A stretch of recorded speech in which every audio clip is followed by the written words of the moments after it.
మన మధ్యలో బల్ల ఉంచబడింది. ఈ మొదటి సంవత్సరం మొదటి రోజున దేవుని యొక్క బల్లలో పాలు పొమ్ములు పొందబోయే ముందుగా ఒక 10 నిమిషాలు దేవుని యొక్క వాక్యాన్ని మనం విందాం. నూతనమైనటువంటి తీర్మానాలతో బలలో పాలు పొమ్ములు పొందుదాం. ఎందుకంటే ఆల్రెడీ ఒప్పుకోలు వర్తమానంలో మనల్ని మనం పరీక్షించుకున్నాం. దేవుని ద్వారా వాక్యం ద్వారా సరిచేయబడ్డాం. నూతనమైనటువంటి తీర్మానాలతో దేవుని యొక్క బల్లలో మనం పాలు పొంపులు పొందుదాం. కొరింథీయులకు రాసిన 2వ పత్రిక ఒక 10 నిమిషాలు. కొరింథీయులకు రాసిన 2వ పత్రిక 5వ అధ్యాయం 15వ వచనాన్ని మనందరం కలిసి చదువుకుంటాం. జీవించువారు ఇక మీదట తమ కొరకు కాక తమ నిమిత్తము మృతి పొంది తిరిగి లేచిన వాని కొరకే జీవించుటకు ఆయన అందరి కొరకు మృతి పొందినని నిశ్చయించుకొనుచున్నాము. మన వర్తమాన అంశం ఏంటంటే ఇక మీదట. చెప్పండి, ఇక మీదట. గడిచిన కాలం, ఇంతకుముందు జరిగింది ఏదో జరిగిపోయింది. గతం గతహ అంటారు కదా. ఇంతకుముందు ఎలా బ్రతికావో ఎవరి కోసం బ్రతికావో నాకైతే తెలియదు, కానీ దేవుని యొక్క వాక్యంలో పరిశుద్ధాత్మ దేవుడు పౌలు గారి ద్వారా మనతో మాట్లాడుతూ ఉన్నాడు. ఇక మీదట ఎలా బ్రతకాలి, ఎవరి కోసం బ్రతకాలి అనే అంశాన్ని ఈరోజు మనం ధ్యానం చేసుకున్నట్లయితే, మొట్టమొదటిగా ఎవరి కోసం మనం బ్రతకాలి అంటే, జీవించువారు ఇక మీదట తమ కొరకు కాక తమ నిమిత్తము మృతి పొంది తిరిగి లేచిన వాని కొరకే జీవించాలి. ఎవరి కోసం బ్రతకాలంట మనం? ఏమా మనం ఎవరి కోసం బ్రతకాలి? జీవించువారు ఇక మీదట తమ కొరకు కాక, మన కోసం మనం బ్రతకడం కాదు. ఎవరి కోసం బ్రతకాలంట? మనల్ని ప్రేమించినటువంటి, మన కోసం భూలోకానికి దిగి వచ్చినటువంటి, మనల్ని ప్రేమించి మన కోసం కలువరి శిలువలో ప్రాణాన్ని అర్పించినటువంటి, మనల్ని పరలోకానికి తీసుకువెళ్ళడానికి ఆ పరలోకంలో మనకు ఒక స్థలాన్ని సిద్ధపరుస్తున్నటువంటి, అనుక్షణము మనల్ని ప్రేమిస్తూ మన ఎడల శ్రద్ధ కలిగి మన ఎడల ఒక సంకల్పాన్ని కలిగినటువంటి ఆ ప్రభు కొరకే మనం ఏం చేయాలంట? బ్రతకాలి. ఇప్పటిదాకా నువ్వు ఎవరి కోసం బ్రతికావో నాకు తెలియదు, కానీ ఒక తీర్మానం కలిగి ఉండు. బైబిల్ గ్రంథంలో గలతీయులకు రాసిన పత్రిక 2వ అధ్యాయం 20వ వచనంలో పౌలు భక్తుడు ఒక తీర్మానాన్ని కలిగి ఆయన సంఘంతో ఈ మాట చెప్తా ఉన్నాడు. చదవండి, గలతీయులకు రాసిన పత్రిక 2వ అధ్యాయం 20వ వచనం. నేను క్రీస్తుతో కూడా సిలువ వేయబడి ఉన్నాను, ఇకను జీవించువాడను నేను కాను, క్రీస్తే నా యందు జీవించుచున్నాడు. నేనిప్పుడు శరీరమందు జీవించుచున్నా. చాలు, నేను క్రీస్తుతో కూడా సిలువ వేయబడి ఉన్నాను, ఇక్కడ జీవించువాడని నేను కాను. సింపుల్గా ఫిలిప్పీయులకు రాసిన పత్రికలో ఒక మాట ఉంది, బ్రతుకుట క్రీస్తే చావైతే లాభం. కాబట్టి ఈరోజు తీర్మానం, ఎవరి కోసం మనం బ్రతకాలి? ఎవరి కోసం అంట? మనల్ని ప్రేమించి మన కొరకై ప్రాణం పెట్టి తిరిగి లేచి మనల్ని పరలోకంలో చేర్చడానికి మన కొరకై స్థలం సిద్ధపరుస్తున్నటువంటి ప్రభు కోసం మనం బ్రతికే వరంగా ఉండాలి. రోమపత్రిక 14వ అధ్యాయం తీయండి. రోమపత్రిక 14వ అధ్యాయం 6 నుంచి 8 వచనాలు చదవండి.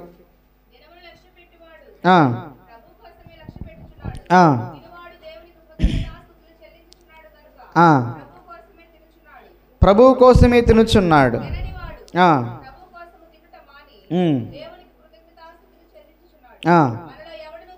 ఆ మాట వినండి. మనలో ఎవడును తన కోసమే బ్రతకడు, ఎవడును తన కోసమే చనిపోడు. మనము బ్రతికినను ప్రభువు కోసమే బ్రతుకుదాము, చనిపోయినను ప్రభువు కోసమే చనిపోచున్నాము. కాబట్టి మనము బ్రతికినను చనిపోయినను ప్రభువు వారమై ఉన్నాము. ఎవరి కోసం బ్రతకాలని పౌలు భక్తుడు చెప్తా ఉన్నాడు? ఆయన తన జీవితంలోకి తీర్మానం చేసుకున్నాడు, బ్రతుకుట క్రీస్తే చావైతే లాభమని.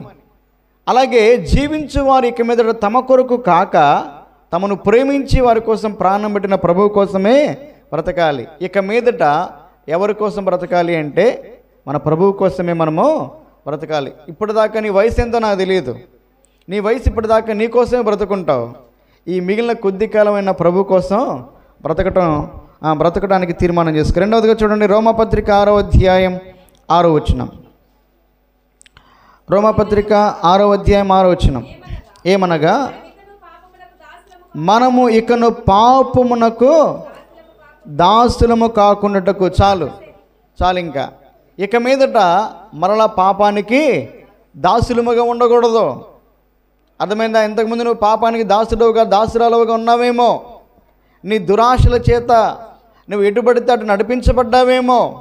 కానీ ఈ సంవత్సరం నుంచైనా పాపానికి దాసుడవు కాకుండా, పాపము నీ మీద ఏలుబడి చేయకుండా, ప్రభు కోసం బ్రతుకుతూ ప్రభు యొక్క అధికారానికి ఒప్పుకొని ఆ ప్రభు ఏలుబడి యందు పరిశుద్ధంగా బ్రతకడానికి తీర్మానం చేసుకో. చదవండి, ఇంకో మాట చదవండి. పేతురు రాసిన మొదటి పత్రిక, లేకపోతే పేతురు రాసిన మొదటి పత్రిక 4వ అధ్యాయం 3-4 వచనాలు చదవండి. మనము పోకిరి చేష్టలు, లేకపోతే 2 నుంచి చదువుతాం. శరీర విషయంలో శ్రమ పడిన వాడు శరీరమందు జీవించు మిగిలిన కాలము ఇక మీదట మనుజాశలను అనుసరించి నడుచుకొనక దేవుని ఇష్టానుసారముగానే నడుచుకున్నట్లు పాపముతో జోలి ఇక నేమియు లేకయుండును.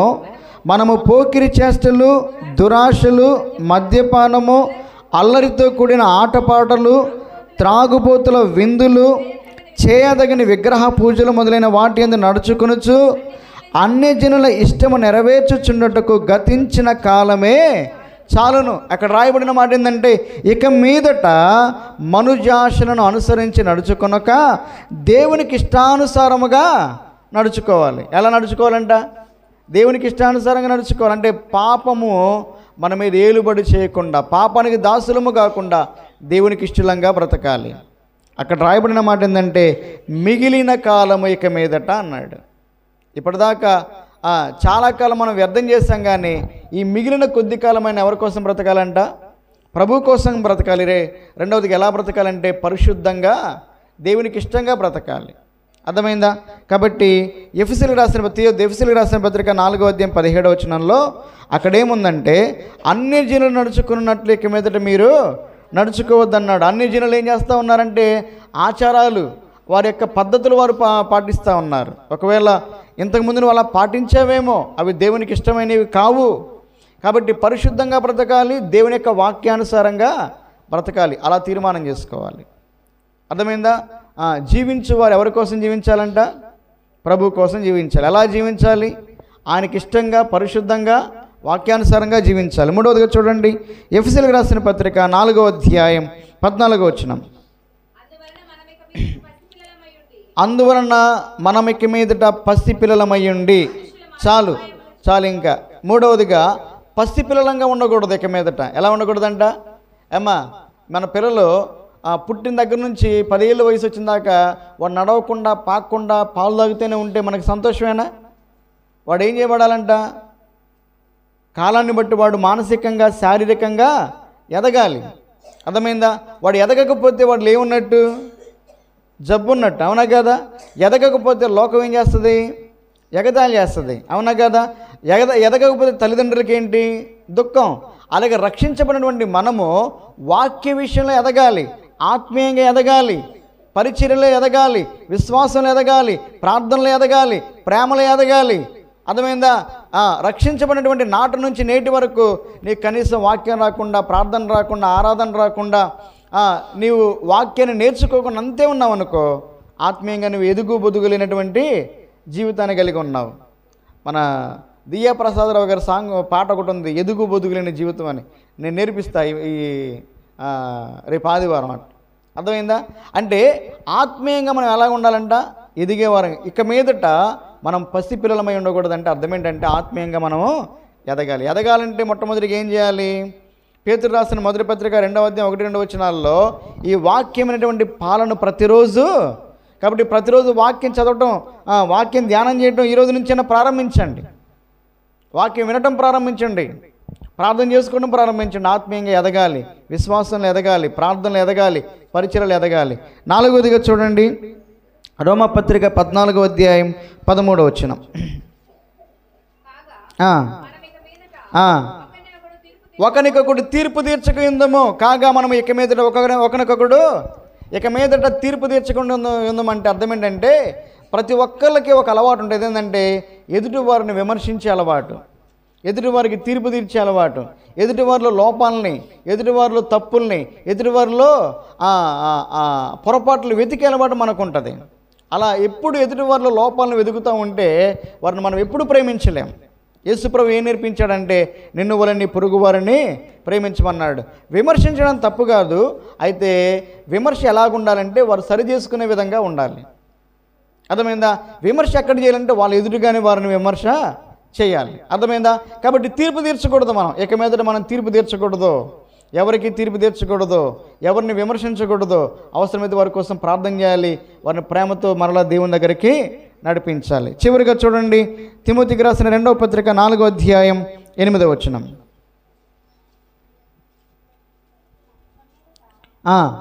ఇక మీదట నా కొరకు నీతి కిరీటము, అంటే నిరీక్షణ కలిగి ఉండాలి. ఎలా ఏం కలిగి ఉండాలంట అంటే 2024 సంవత్సరం దేవుడు మనల్ని కాపాడాడు. ఒకవేళ 2025 సంవత్సరంలో దేవుడు మనల్ని పిలుచుకున్నా కూడా ఒక నిరీక్షణ. ఏంటి ఆ నిరీక్షణ అంటే, దేవా నువ్వు ఎప్పుడు ఎలా నీవు నన్ను తీసుకున్నా నేను ఆ పరలోకంలో ఉంటాను అనే నిరీక్షణ, ధైర్యము కలిగి మనం బ్రతకాలి. అర్థమైందా? ఒక 5 మాటలు చెప్పాను. చెప్పండి. ఇక మీదట మనం క్రీస్తు కొరకే బ్రతకాలి. రెండవదిగా, ఇక మీదట పరిశుద్ధంగా దేవునికి ఇష్టంగా బ్రతకాలి. మూడవదిగా, ఇక మీదట మనము పసిపిల్లలంగా ఉండకూడదు, ఆత్మీయంగా ఎదగాలి. ఇక మీదట మనం ఎవరికి తీర్పు తీర్చకూడదు, అందరినీ ప్రేమించే వారంగా ఉండాలి. ఇక మీదట మనము నిరీక్షణ గలవారమై ఉండాలి. ఈ తీర్మానాలతో మనం దేవుని యొక్క బలలో పాలు పంపులు పొందుతాం. దేవుడి వాక్యాన్ని మన కొరకై దీవించునుగాక. మోకరించండి, ప్రార్థన చేసుకుందాం. దయచేసి అందరూ మోకరించండి. ఒక చిన్న ప్రార్థన. బల్లలో పాలు పంపులు పొందకపోయే ముందుగా ఎలా పడితే అలా పాలు పంపులు పొందకూడదు. ఒక స్థిరమైనటువంటి తీర్మానంతో ఆ బల్లలో పాలు పంపులు పొందండి. అప్పుడు దేవుడు మనల్ని దీవిస్తాడు.